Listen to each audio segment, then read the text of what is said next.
And we have the fucking main event. Our main event after an exhausting 5-hour show. Now, did we have to watch the buy-in? No, but we did because reasons. Anyway, we have because Hangman, you hate me. We have Hangman Adam Page taking on Adam Cole. I love the crowd in this match, by the way. So they were referring to Adam a lot, but neither of their real names are Adam. But their ring names are Adam. So they were like, let's go Adam. Adam sucks. It's like, ooh, what? The crowd really made this match. But I thought overall, they did wrestle a very good match. I really liked this match. It was decent. Give it an Orange Cassidy thumbs up. I'm going to give it a full thumbs up. I think there was a little, once again, interference. And it was really annoying. Oh, I know. These tropes of interferences. It's like, why did sick of this shit? Why did reDRagon come out and interfere without the Young Bucks? Like, what the fuck? I know. Why? It made no sense to me personally. I thought it was stupid. It's like, have them have we had like 8,000 Dark Order members come out. Right. It's like, okay, they look like baby faces because you have like 7 Dark Order members attacking 2 guys. It's like, I feel bad for them. No wonder they ran away. I would run away if 7 people were attacking me. Right. You know? It's like, that's not a baby face. That's not a baby face. The match itself was a little too long for my tastes. A little long. But overall, that was just the whole thing of the show. But it was a buckshot lariat, really good buckshot for Adam Page to win. And that's how you're going to build Adam Page as a credible champion right Although there. Although with Adam good Page matches like is that. not very credible. You got to give him time. He wasn't already established. That's the thing. With a champion like Adam Page, you got to give him time to really get in there. And you're not watching him. Now, I'm watching him outside of just the pay-per-views. So I'm getting more of that in-depth insight. Like, did you watch the Texas Death Match with him and Archer? Yes. Did you watch his promos? I mean, they're good. And his match with Archer was really good. And see, and here's... Well, we're going to talk about when we make Pro Wrestling Majestic again, but I thought will. I thought the promo work leading up to it was pretty weak. You think so? Okay. All right. But yes, it was a buckshot lariat for Page to retain the championship, which I thought was the right call. I will still give this one a full thumbs up. I did. I like this match more than I hated it. I'm going to give it an Orange Cassidy thumbs up. All right. The match itself was decent, but it was just... As someone who doesn't watch the pay-per-view or the regular shows regularly, it was hard for me to get into this. And that's just something that we're going to have to talk about when we make it Majestic again. Yeah, I understand that. So when we come back, Peanut Gallery, what are we talking about? All right, well, we're going to talk about the Ring of Honor Endgame. All right, Peanut Gallery, let's make this shit Majestic again. I think this is the first time I think that we have to make AEW Majestic again. We actually have a couple of points to talk about and like to really dive deep into it and get into it. So the problem with this match is everything before it kind of killed the crowd. Now, the crowd was getting back into it. Let me give you a little bit of context as to where I'm coming in from. So I've watched AEW for a couple of years now. And after a certain point in time, you kind of have an idea as to how these matches work. Like, you have an idea of, like, how certain matches are going to go based on what's been happening, right? Am I wrong? No. And so I think what is really killing me right now is that I'm starting to get to that point in AEW where everything is just becoming predictable. Where I kind of know exactly who is going to win what matches at what points in time. Okay, I do understand. I mean, with WWE pay-per-views, I'm like 90% correct as far as like who wins which match because it's so fucking obvious.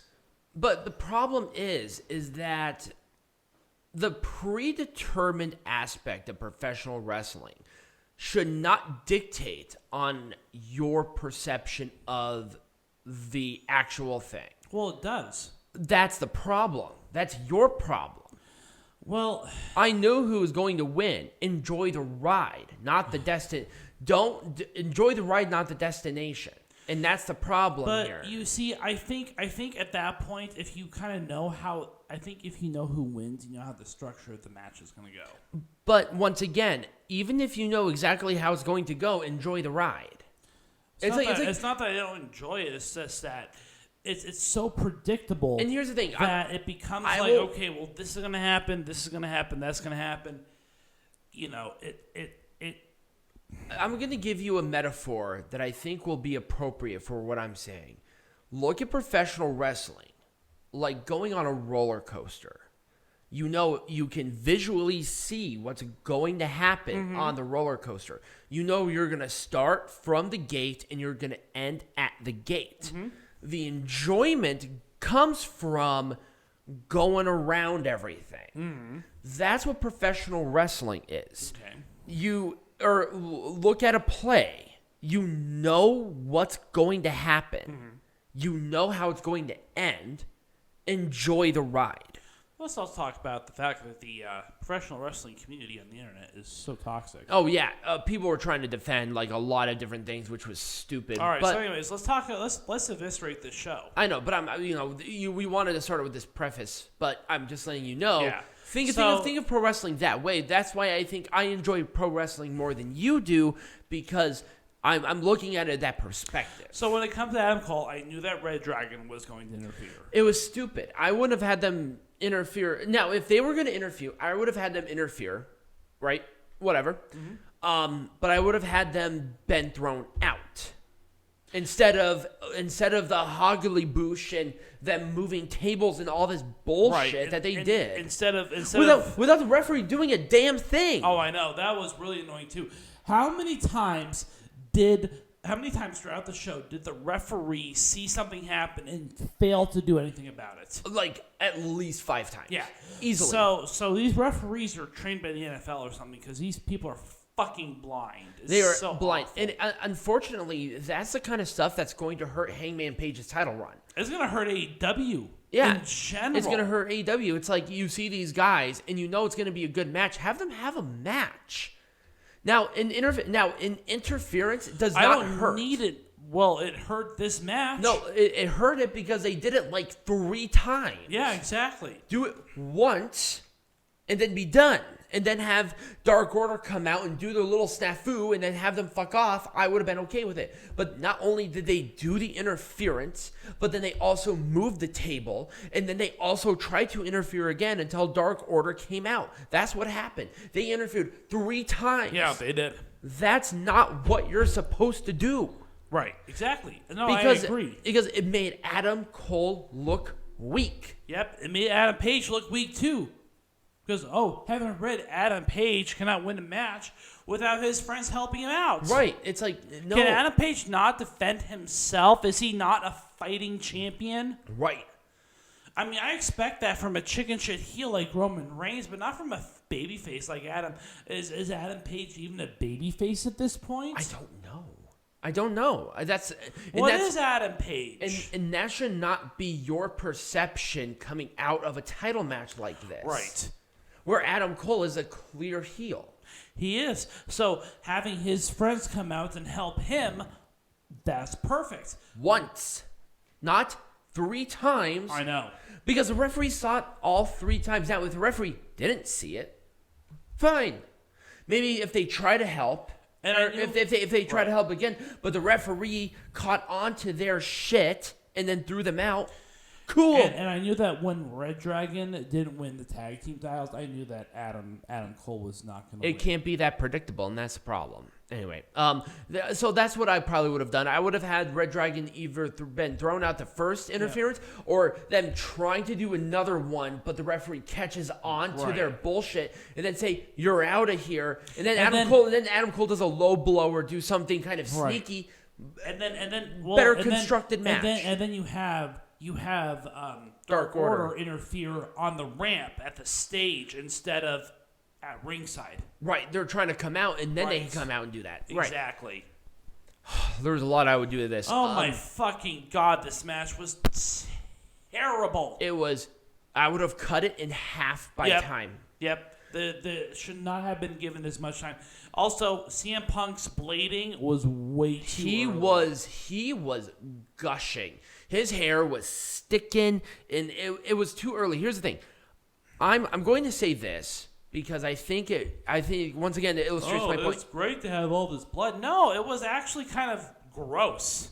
The blood, to me, is fine. It's when you do it is the difference. CM Punk lost so much fucking blood in this match. It wasn't even within 5 minutes, and then CM Punk started bleeding. That was way too soon. It should be at the very end of the match when somebody starts bleeding. But CM Punk lost so much blood that he couldn't keep himself up. Right. That's how bad it was. Now, I want to illustrate an example of blading done right with another match that AEW blading had. is so 1980s, too. Right. Now, keep in mind, there was another one where I think blading was done right within this company. And that was, well, number one, the Moxley-Bryan Danielson match. They did it right. But let's talk about the Cody-Dustin Rhodes match at the first Double or Nothing. Right. Now, did Dustin cut himself too deep? Yes. Yes. But it was more towards the end of the match. There was maybe another, 7 minutes, and then he started gushing blood. But that made sense. Where CM Punk did this way too soon, where he was bleeding more than he was not, and that's not what you should do. That's not how it should be. I mean, I personally have a moral obligation towards blading, just in general, because I don't like the practice of blading. If you want to get cut, you're getting cut the hard way. Right, exactly. I mean, that's my point. You shouldn't make yourself cut. That's not... There was a way to There was a better way to do it. There is a way to hit somebody. But anyways, I have a moral obligation towards blading. And I think that you don't have a moral obligation. You have a moral issue with it, because an obligation means that you have a duty or something. So I have a moral issue towards blading, just in general. I don't see. I mean, I understand it. I just don't care. You can have a good match without blood. Of course, AEW. This was a dog collar match. I know the AEW incels they want blood. This is a dog collar match. They'll never see blood come out of a female in their life. I can Anyway, there was a lot of thing here. Cut it in half. I don't particularly mind the blood. Right. Just do it at the end of the match instead of at the very beginning of the match.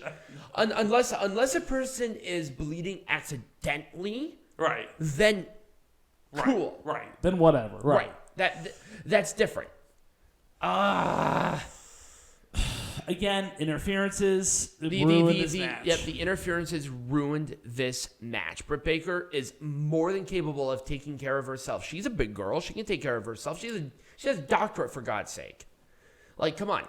Well, again, you just have to have these fucking... Also, the orientation of this match was really hurting it, because I think this was right after the dog collar match. Yeah, this was right at... No. Yes, it was right after the dog collar match.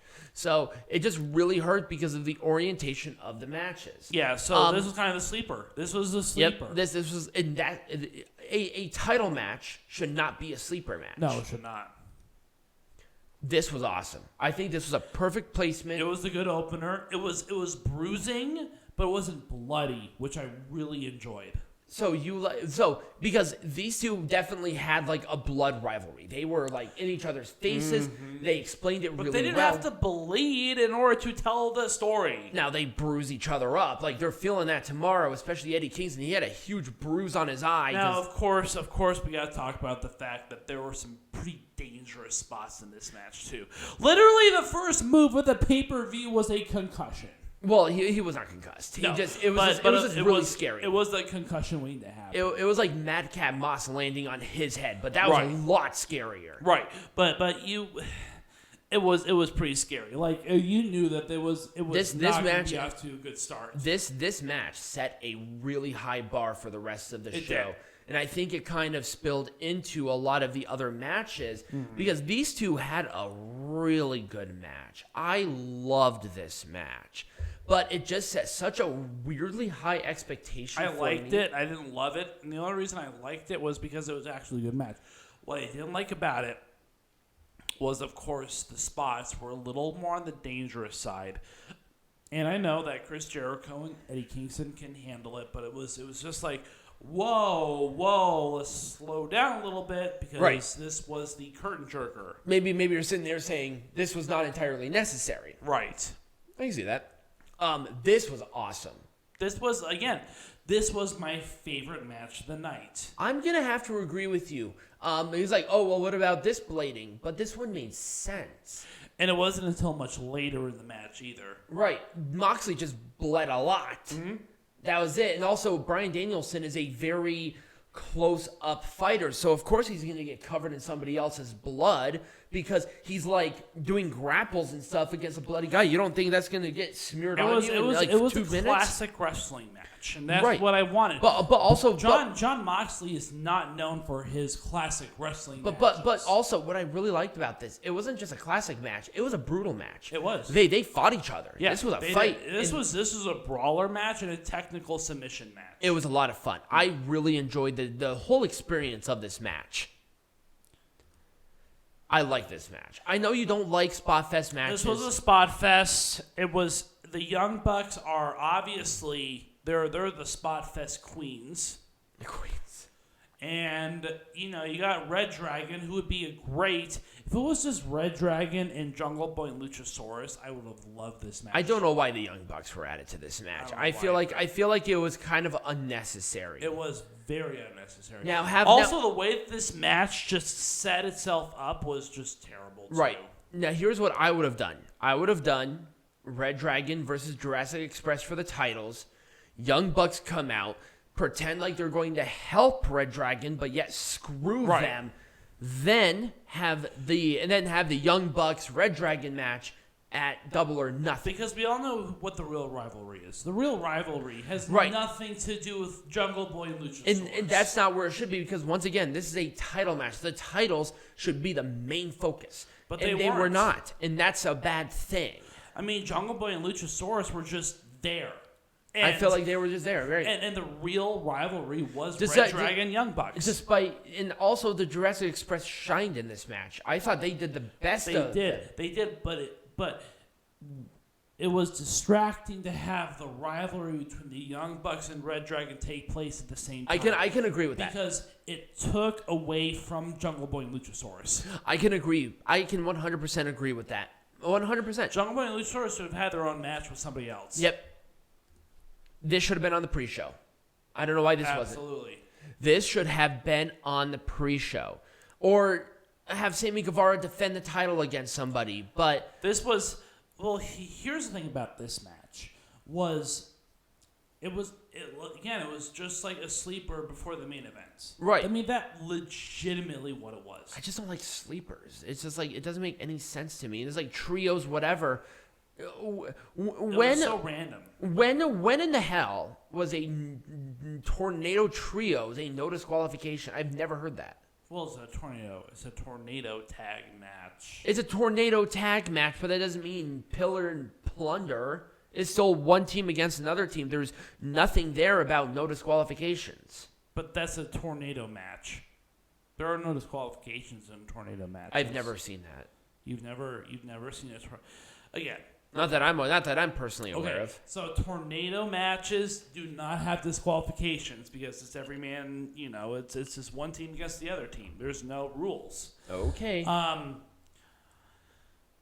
Again, I understand the premise of the match, but here's another thing I want to talk about really quick too. While we're here, is I felt like the promos or the packages for a lot of these matches were not very well thought out. No, I don't think so either. I 100% agree with you. If there's one thing that I can compliment the WWE on is that they do a very good job presenting a package for a match. AEW used to be really good, but they're getting a little sloppy with it. For some reason, this particular pay-per-views packages for matches was weak. It was so bad. I can agree with that. I 100% agree with that. So the reason I want to bring it up now is because I didn't see the reason for this match. Now, are Darby Allin and Sting like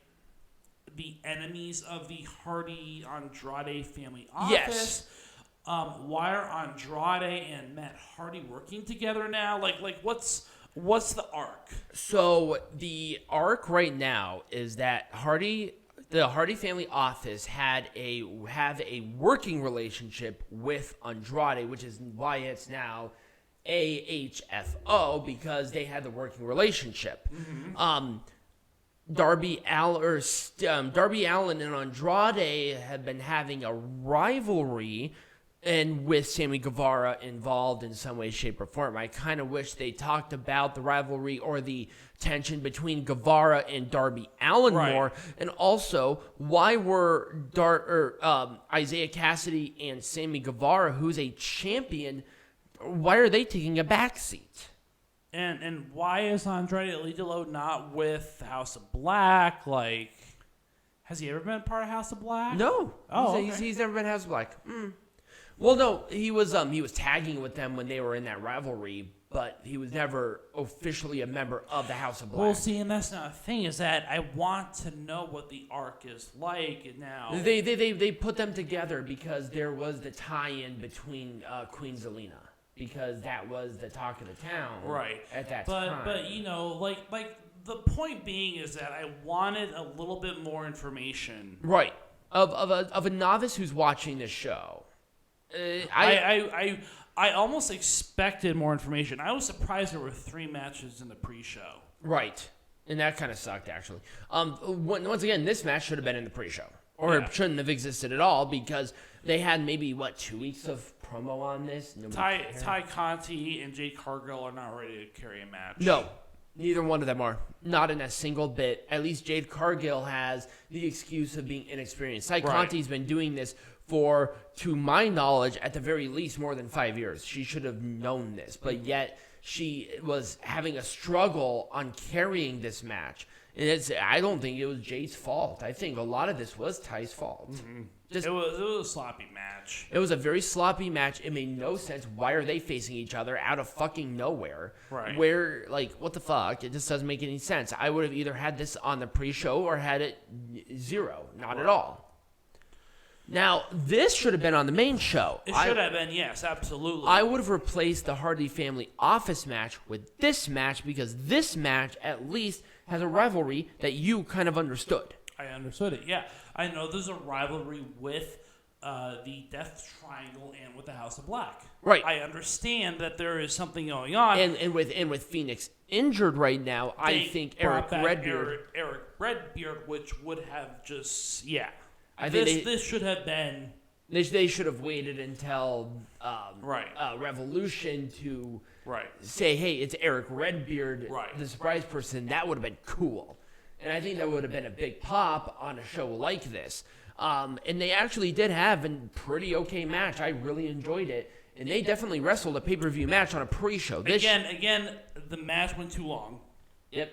It should have been cut at least by 10 minutes. It should have been cut by 10 minutes, and it should have been on the regular show. The reason why it was on here, I will never know.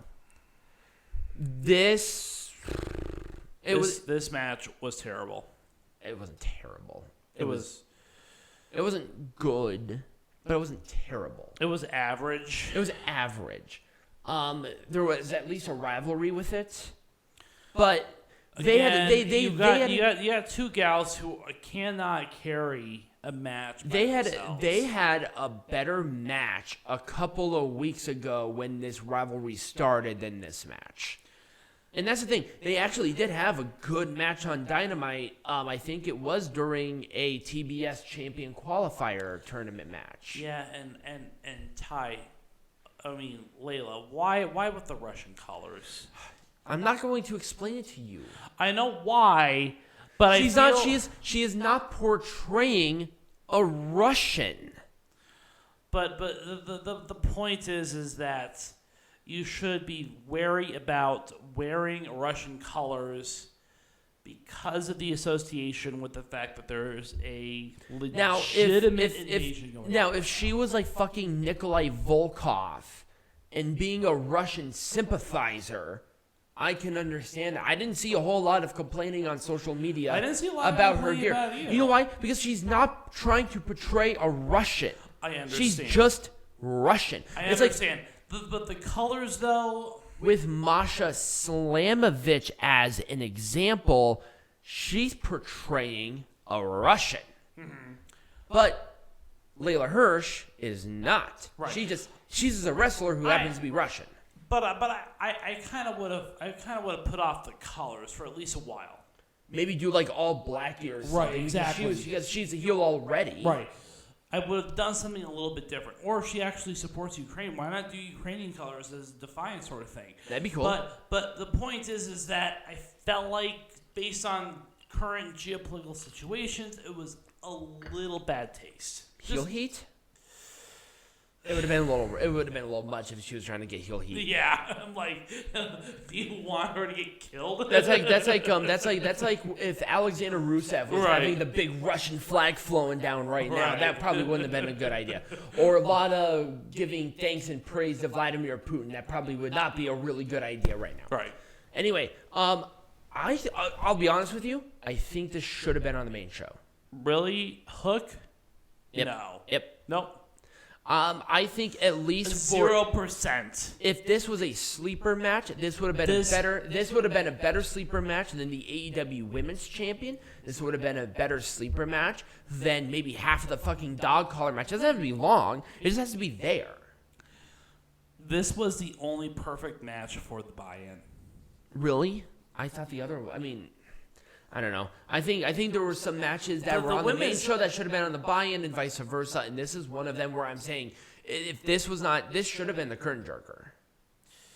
Instead of Jericho Kingston, this should have been the curtain jerker. Maybe, but you get rid of the TBS Championship match, and you get rid of the Hardy Family Office match, and you put in a shorter House of Black versus Death Triangle match, and this match. And you have a much better constructed pay-per-view. I don't know. It's a little hard to sell because this one, but the thing is, this one did have a rivalry. They actually explained it really well. And I thought, to be honest with you, I did enjoy this match. I thought it was fine. And then, well, it's not the end. Let's talk about the face of the revolution, and then we'll wrap it up. I wouldn't have done anything different. I think everybody was exactly where they were supposed to be. I enjoyed the match itself, and I think they actually put over a couple of different people within the structure of the match. Here's the thing, is that we talked about Orange Cassidy. Orange Cassidy's act is getting a little old. Mm-hmm. It's kind of like New Day. New Day is great, but I'm so sick of the New Day. Yeah, they're a little old. And what does Orange Cassidy have outside of, like, being Orange Cassidy? Here's the thing. I would love to see an evolution of him as a character. Orange Cassidy actually wrestled as a masked luchador. I can't remember his name off the top of my head. When he was in Chikara, he wrestled as a luchador. Oh. He's actually a very, very good wrestler. He just found this gimmick and it works. Well, it worked. It worked. I'll be honest with you. I'm kind of in the same boat. Orange Cassidy for me, it's like, Whatever. It was fun. It was fine. Maybe if he did something like that, but was a heel, that might be kind of interesting. And then, of course, you got Keith Lee, you got Wardlow, you got Hobbs. They kind of jerked them off as the big guys because they were the big, huge guys, and then people are like hating on WWE for saying, "Oh, they like to promote big guys." Well, AEW is doing the same fucking thing. Well, because they're like, oh man, well, Keith Lee is just like the guy coming from WWE, right? Powerhouse Hobbs and Wardlow just have that sort of charisma that makes them really popular right now. And that's why one of them won. Was because Wardlow is they're not promoting Powerhouse Hobbs and Wardlow because they're just big. Right. There's a lot more to Wardlow and Powerhouse Hobbs. There is. They just happen to be young and big. Right. That's it. Exactly. But they're promoting them like, oh, they're the big guys. They're the huge guys. They are the big guys. They are the huge guys, but they're also good. That's the thing. Right. This is not a Lex Luger situation. Right.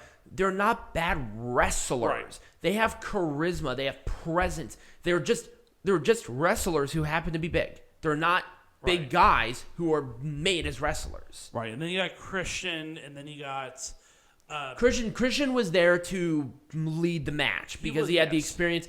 And then Ricky Starks was there because they wanted more people on the Team Taz heels. Ricky Austin Theory. Yes, basically.